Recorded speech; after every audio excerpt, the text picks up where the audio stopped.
What's up, everybody? My name is KSaun. Welcome back to the WDL, and in the final video of Week 5, Season 3, these are the standings before we head into the matches. We've got MacRain of the Materia Hunters in first place with that head-to-head tie over Greatestness of State Military, so both of them have 10 points heading into this week. Chisei of the Heretics and Numero 80 of the Blind Enthusiast, both with 9 points, actually play each other this week, so something has to give there. Ram 9 of the Rock Boys, our Season 2 champion, with 8 points, right on the edge of playoffs, currently would be in them if it ended right now. But trying to make it into those top 5, we've got my team, the Zanarkand Abes, with 7 points, along with Garouken's Corked and Screwed, also with 7 points, both on a 2-win streak going into this week, so it's very, very interesting. Shadow 91 of the Logic Breakers with 6 points, Bam of the Black Turtles with 2, and Mr. Aloha of Team #PokeSquid with 1.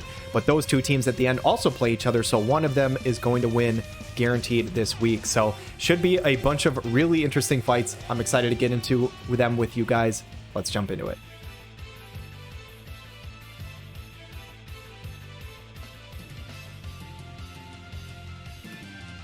All right, guys, kicking off the Wezette division and looking at these team comps, they are very interesting. Aloha always on the other side here with no URs whatsoever. Alum, Adelard, and Sosha setting a brand new record for lowest team cost ever at 130. And on the other side, the Dragon's Bloodline buff popping off on Gilgamesh. And Gilgamesh is the only UR unit on the other side, as that is Gilgamesh, Ravies, and Krace. So a couple of very low team costs from these two players. I expect nothing less. Both of these players loving to bring the spice. Very, very cool. Aim fire coming up from the Krace, and I have no idea what is going to happen here. So Ravi's going to pop the Keenblade, get that CT up on both her and Gilgamesh. The fast cast coming out from Adelard onto the Sosha, and this should be very, very cool to see. Gilgamesh is going to pop some sort of team or a time mage buff, I believe, either a haste or a quicken, something like that. Alum is going to walk forward. She's got tons of AP here. Sosha's going to actually walk backwards and pop Drain Glyph. So this is the Alphonse TMR, and she's got a very healthy amount of HP at 10k. Ravi's going to pop Immortal Spirit, so she has Courage online. And what I can tell you is I don't think there's any Courage Dispel in this game without these UR units on the other side. Quicken comes out from Gilgamesh as Saintly Wall is used by Ravi's. And Bam, known as a non-UR player, somebody who utilizes slower class units very well. Good lord. Mr. Aloha is bringing the pain with 10k damage from Adelard. I said this before in a different video. Mr. Aloha, you need to level up those damage cap nodes, my guy. You might have literally just brought her to Courage if you had the damage up nodes, but you need to level that up, man. Alum is going into the skies. She is going to try and drop some damage and bring this Ravi's to Courage. She has actually an insane amount of range here. As the buff pops up from Sosha, she is basically just walking in circles. She doesn't know what the hell to do. Ravi's finally brought down to Courage. Drain Glyph popped again from the Sosha, and she just has no idea where to go. She needs Google Maps or something to find her target as she's walking around in circles. Kotetsu Plus comes out for a lot of damage onto the Sosha here, though, and this non-UR squad doing quite a bit of damage into this tanky Ravi's. What does she have in turn? Bedeviling Blade is not enough to land the kill, but it does land a confusion. And now Krace, does she take out the Sosha? Yes, she does. She goes for the arm shot, so this is down to a 3v2, but Ravi's is just hanging on for dear life. And here comes a ceiling thrust from Adelard. Again, the damage cap numbers. My guy, you got to level up those nodes, but it's enough to kill the Gilgamesh in one hit, and this Adelard is just popping off right now. Dragon's Kin coming out from the Alum. It is now a 2v1. Krace with the elemental advantage over Adelard and disadvantage over Alum. Does about half of Adelard's health here. How much damage does he do in return? This ceiling thrust has been putting in so much work. Over half of her health still, and it looks like he has... No, I thought he was going to... I was going to say he had Blood Sword equipped, but I think that is just the Drain Glyph TMR. Hold on one second. He might actually still have the Blood Sword. That can be a magic damage sword, but the standard attack comes out from Krace, not quite enough to kill. And Adelard, does he land this? Yeah, he does. This is basically just an Adelard showcase in game 1. I believe Adelard is Mr. Aloha's favorite unit from the story, so this is actually really cool for him to pop off in game 1. But what kind of response does Bam have in game 2? All right, guys, in a league where a lot of players are super, super competitive, this right here is something I love to see. This is Mr. Aloha versus Bam. I don't know if they talked about it or Bam just got the message and was like, all right, I see your no UR units, and I'll match you here. So this is 60 cost Ravi's, 50 Krace, and 30 Mish. So 140 cost versus 130 cost. 220 is our cap. I absolutely love to see this. What the hell is going to happen, though? Mish is Bam's pretty much trademark unit as he is rocking that wizard staff skin. Firaga comes out onto the Sosha. She tanks it quite well, though. She is much tankier to magic than she is other types of damage. Blinding Cross, really not doing that much either, though, as the fast cast from Adelard lands onto the Alum, so she is nice and speedy, and she has so much range with this jump attack. Dispelling Jump, I couldn't tell. Did that do 5,000? I think that was actually quite a good chunk onto Ravi's here. Just the standard attack coming out from the Krace. And Sosha is going to jump up into the skies. And does Alum follow suit? Yes, she does. So 2 people way up into the air. What are they going to do? These casting times are taking a while, and this will be interesting because I think Mish won't be able to find damage on either one of them. He is going to walk up and maybe find damage onto Adelard, but the other 2 are basically going to dodge it. Dispelling Jump does so much damage, drops the Ravis, and this is an excellent showcase coming out from Alum here. She's doing a lot of damage. Silencing Jump is going to completely whiff because Alum took her out in 1 hit, and she's going to just follow this up again, going way out into the galaxy, far, far away, as Arm Shot comes out from Krace, lands the kill onto Sosha. So this is back to a 2v2, but Dispelling Jump again kills the Mish in 1 hit. And I've said it twice before, but third time for a reminder, Mr. Aloha, level up your damage cap nodes on your guys here, buddy, because they will do more damage. Regardless, though, an absolutely awesome, entertaining showcase from a bunch of MR and below units. I love to see this kind of fun coming out from both players. GG's.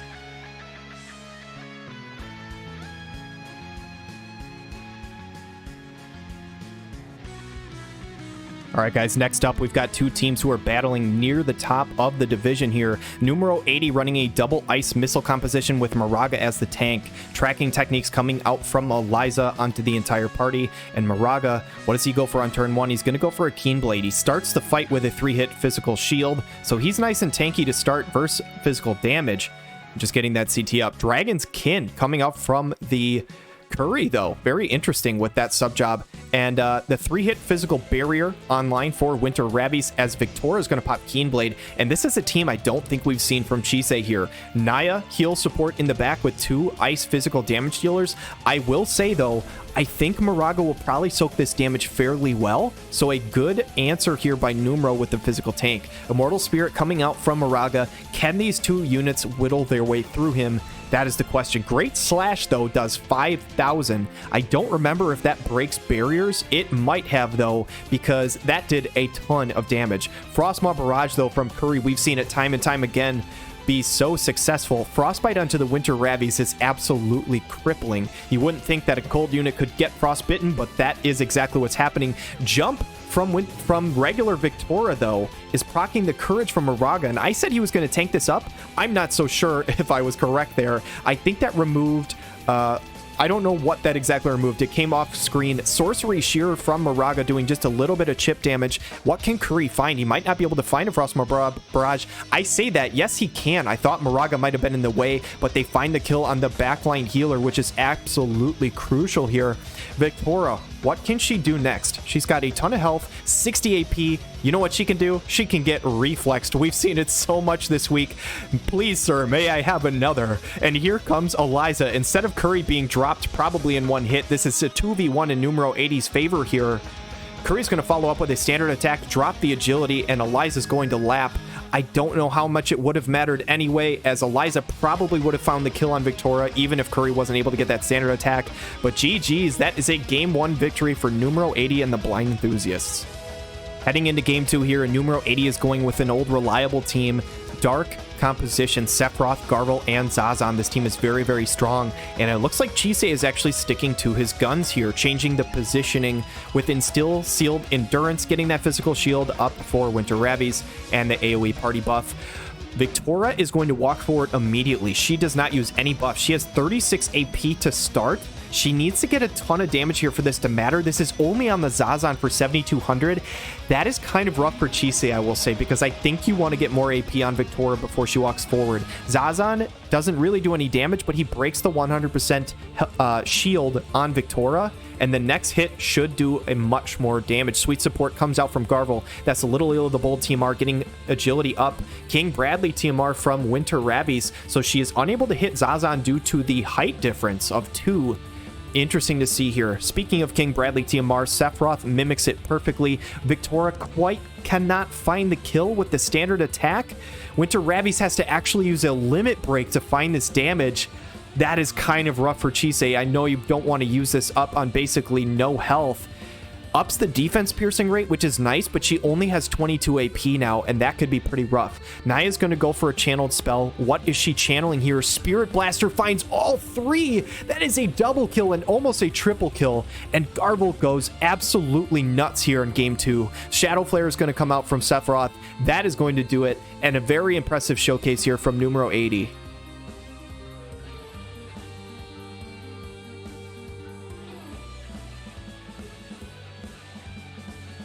Next series up to bat here, we've got Garouken of Corked and Screwed, who has been on a hot streak, versus Greatestness of State Military, who is currently tied for first. So this should be a banger of a series. Looks like a double fire evade squad with the Marial tank coming out from Corked and Screwed, and Greatestness on the other side has partially elemental advantage, partially disadvantage with double ice and a water. Astrius, Velric, and Nasha. We've seen Astrius put in so much work as of late, though. Call of the Wild coming out from the Astrius, and Way of the Void from the Velric.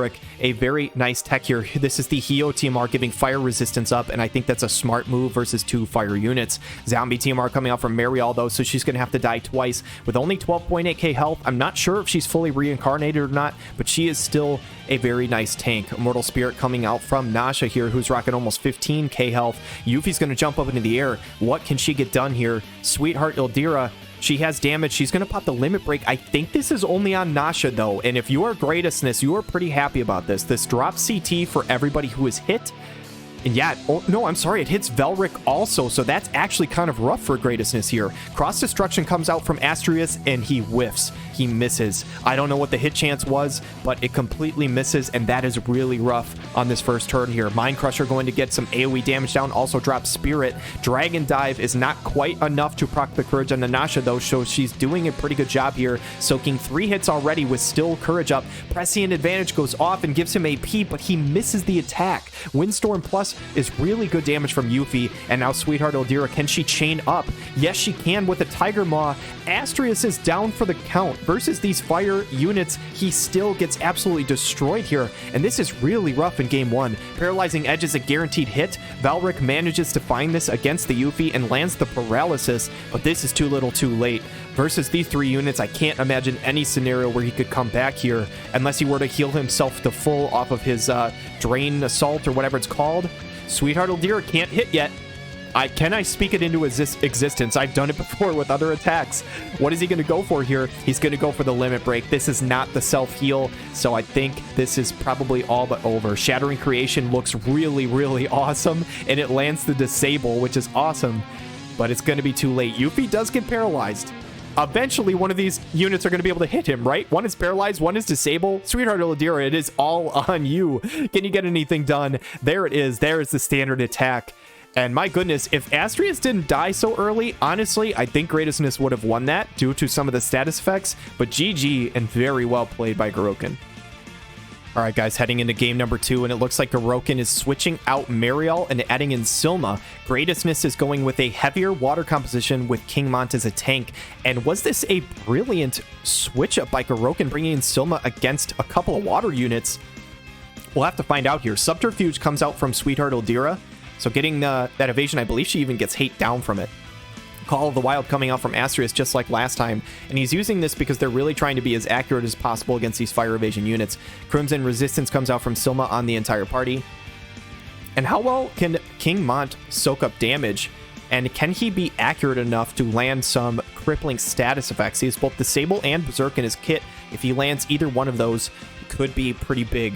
Yuffie's going to go next. Does she go for a Brumal form? Yes, she does.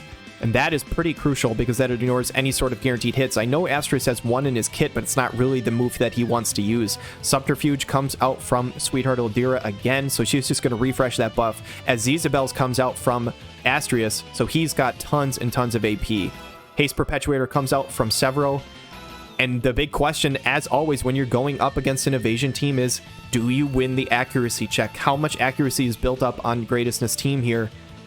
I don't know. It's going to have to be a ton, as these fire evasion units are very, very dodgy. Jamming Thrust comes out for about 4,500 damage from the Silma here. Also giving herself some spirit. Can Yumi follow up on this? Yes, she can. She's going to jump into the skies. This should be only on King Mont. Sweetheart Eldira can also follow up with Fatal Bind. There will be a nice little fire chain, but that self-heal is going to keep King Mont very healthy. And now what can Severo follow up with, and does he have any sort of accuracy here? Jump hits for about 5,200. He goes for the S-Yuna.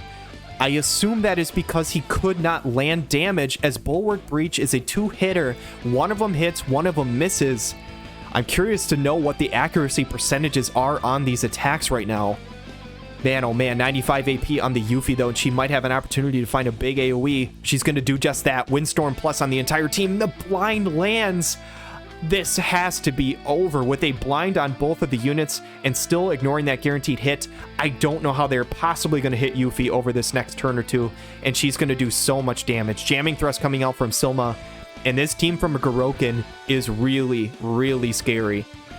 Sweetheart Eldira, does she go for a limit break? Yes, she does. So if this wasn't bad enough, it's going to drop CT on the other team, and it's going to boost hers up. And we've seen how good Sweetheart Eldira can be in the WDL. Pretty much every time she comes out, she seems to just do so well, and this limit break is such a huge part of it. Drops a CT on Astrius, and look at the turn order. Yuffie now jumps ahead of him, even jumps ahead of Severo, actually, as she's going to have 63 AP. Does she go for another Windstorm? Prescient Advantage goes off, but it still misses due to the blind and not enough accuracy. Severo is alive with 1 health, but what could he possibly do? He might go for like a sleep or a toad or something, but that's pretty much all he's going to be able to go for. And Silma should be able to end this on this next turn, as unfortunately even the sleep misses. Jamming thrust for 1847 is going to take care of it. And Garouken of Corked and Screwed is now on a 3-week win streak. Very, very impressive. GG's.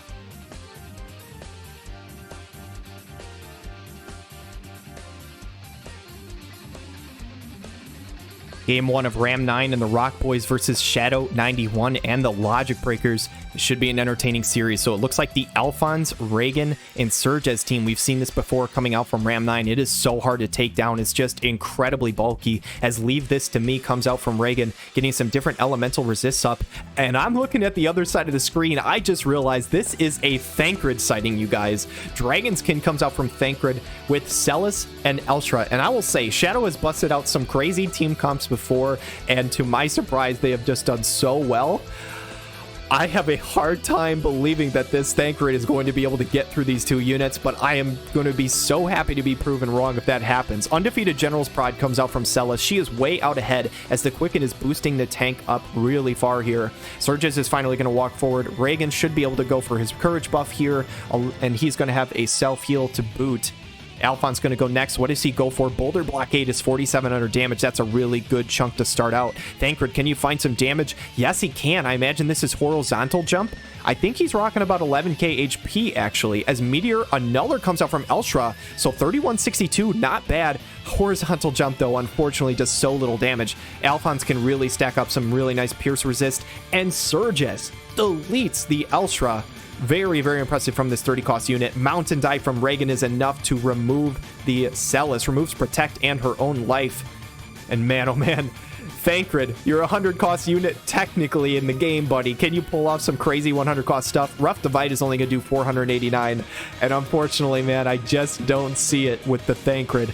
Leaping Assault's going to come out for 5,000 damage, and Surges is putting in work in this fight. Mountain Dive is going to chain up nicely, and that is a clean 3-for-0 in game number 1 from Ram 9 and the Rock Boys. Heading into game 2, guys, and Shadow 91 is changing up the team comp, going with Velis, Perrine, and Uni. And I will say, even with the elemental disadvantage to Alphonse, I think this team has a much better chance than the Thancred composition. So the AoE buff comes off. Leave This to Me coming out from Reagan as well, getting himself some AoE resistance. And Alphonse going to go with Zumi's stance, get that physical barrier into defense piercing. Very nice considering the physical damage coming out from Perrine. Greater Domain of Water, getting herself that heal back as well as some AoE resistance. Velis should be able to channel a heal here. And it looks like Uni is up in the trees here, punishing Slow Arrow for 494. I think the debuff resistance for Alphonse actually coming in there. I didn't actually see any debuff come off. As Sharp Spear, Resolute coming out from Surges, he's rocking 12,000 HP, and that is a common theme on this team as they are all very, very bulky. Alphonse is going to go next. Expertise of the Alchemist, slash, AoE resist, remove Protect on attack, all super strong things. can this Perrine do? Perrine and Velis have to put in so much work to have a chance here, I think. Raging Waters comes off. Will they be able to close in on this Uni before they actually get damage? Ice Blessing happens as well. Protect and Shell. Velis is out of buffs, so he will finally kind of start to try and close the gap and get some damage down. Shadow Dance comes out from Perrine. Uni up on his little perch. What can he go for? Finds a barrage, but it's just doing so little damage. There's so much AoE resist on the party. I will say Reagan has taken a little bit of chip, actually, as Leaping Assault comes out from Surges, but he's got regen as well. And here comes the Reagan. He's out of buffs also. Divine Healing coming out from Alphonse. So there's been so many turns where he has had nothing to do, and finally he gets one more buff off. That raises his max HP to over 16k. Sub-Zero comes out for only 2,000. And if you can't deal magic damage to him, you're going to have a hard time dealing any damage to him, as that is by far his weakest status resistance, or damage resistance, excuse me. Uni only doing about 500 damage, and this Alphonse is just an impenetrable wall. Sonic Octostrike Blade comes out, the Limit Break. Good chunk of damage onto the Perrine. She's going to heal it pretty much all back, though. Can Surges follow up on this with an Ice Chain? Yes, he can. It's a Slash Chain as well. Blade Bash for 10k. Surges, my goodness, absolutely deletes the Perrine. That chain obviously helping out a ton, but Alphonse with the Boulder Blockade for 7,400 damage can't quite one-shot the Uni. Eternal Frost, though, is just not doing nearly enough damage as it needs to be. Punishing Slow Arrow. Uni's fighting hard to try and land a kill here and try and remove this Reagan. Unfortunately, though, this Azure Blade Strike is going to do a ton of damage onto the Velis. I think that is actually technically a fire attack, finding some elemental advantage onto the Velis. Surges is basically out of moves, and he says, hey, go ahead, Alphonse, take care of this guy for me. Armored Flash Kick for 5k. It's going to heal him up basically to full. And my goodness, that team is so damn scary from Ram 9. I still have nightmares about it. And GG's.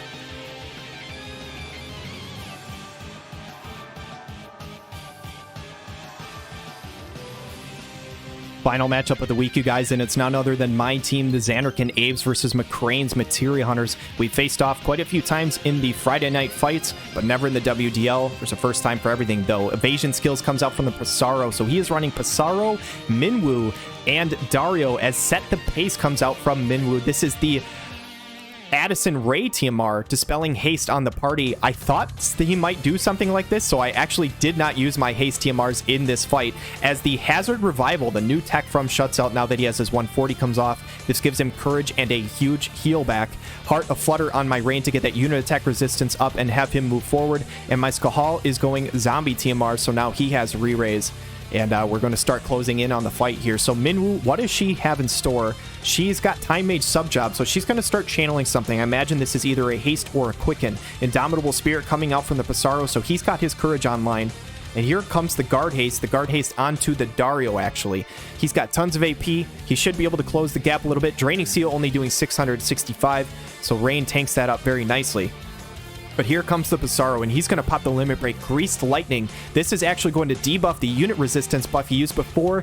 It does 11,000 damage to my Rain. I was not expecting that whatsoever here. But that was pretty scary. However, Pressure Hazard comes out from Shuts Out. He does not land a stop on either unit, but he lands a really good chunk onto both. And I'm looking at this, I'm hoping to land a Thundaga onto both units here, or potentially an Energy Buster if he's in range. And I'm looking at it, I'm saying, hey, remember that hole in the map where I couldn't find the Thundaga? Now there is a tree in my way, so I can't actually get that either. So I go for a Flare, does about 6,800 damage, but two hasted up units are very, very speedy. Strike of Ruin removes Courage, which means that Courage and Heal Back for Shuts Out is null and void at this moment. And I'm thinking, uh-oh, this is going to be really hard to overcome. Draining Seal, crucially, does not bring me below the 70% threshold for Skahal, though. Greater Law of Invigoration is going to heal up Dario, but the big threat is the Pissarro.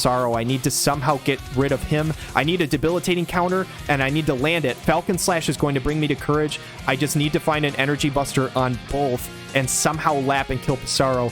The work is ahead of me. It's going to be really tough to pull off, but Skahal has done crazier things before. Can he land a debilitating counter? He's not going to get it. The re-raise is going to come back up. Dario is going to go next, and you have to imagine Dario should be able to clean this up. He's got 51 AP. The debilitating counter comes out this time for 4k, but the Arrow Blade is enough, and MacRain and the Materia Hunters pick up the Game 1 victory.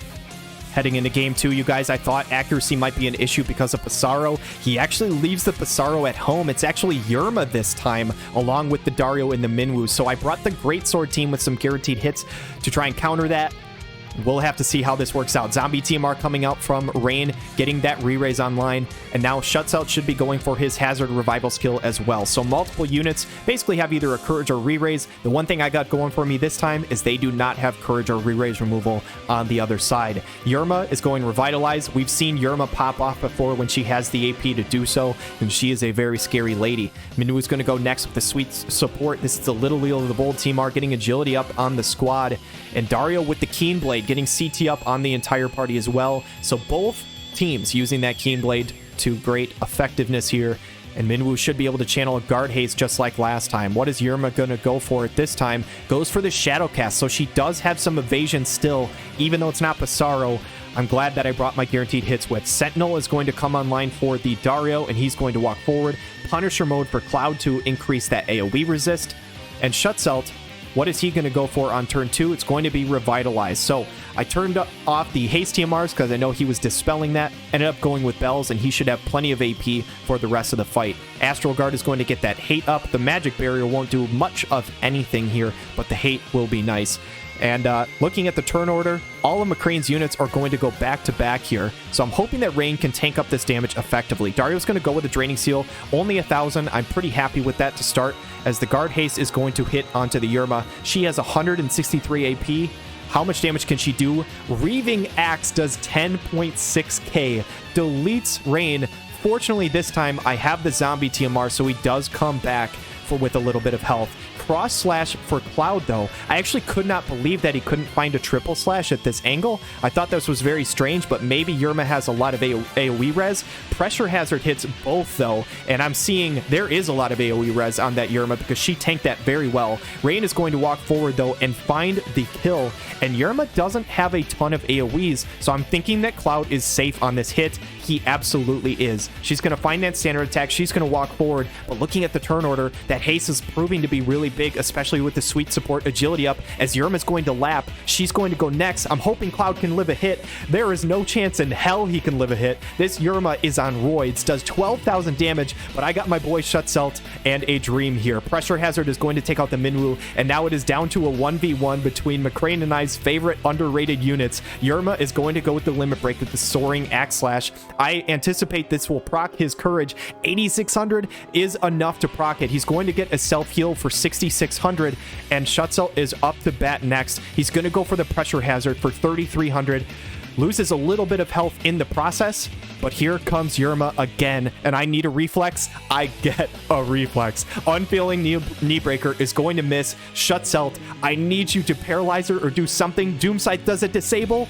It does not. It has a chance to disable, but it does not land. I'm like, I need one more reflex to get through this.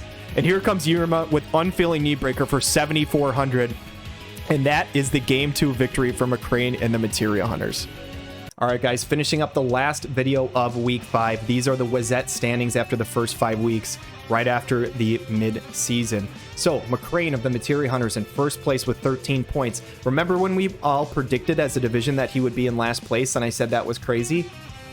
Well, yeah, this is why. So he is in first place. Numero 80 of Blind Enthusiast, the newcomer with 12 points after 5 weeks, looking very, very impressive as well. Ram 9 of the Rock Boys, our Season 2 champion, coming on strong here. He had a little bit of a slow start over the first few weeks, but really coming on now. His team's looking good, and he is in third place by himself. Fourth and fifth, Garouken of Corked and Screwed and Greatestness of State Military tied with 10 points, but Garouken won the head-to-head this week, so he is moving up very, very quickly. It was not that long ago when he was near the bottom of the table, and now he's in the playoffs. That's really awesome to see. Chisei of the Heretics with 9 points with that 2-0 loss to Numero 80. He is by no means out of the playoffs here, but he has a little bit of work to do to try and make it. And same thing with me, the Zanarkand Abes. I only have 7 points, and wouldn't you know it, I actually play against Chisei of the Heretics next week. So that should be a juicy matchup. Whoever wins that has a much, much better chance of making that top 5. So Shadow 91 of the Logic Breakers with 6. Again, only 1 point behind me. Still not that far out of it. Mr. Aloha managing to pick up that first series win this week against Bam of the Black Turtles.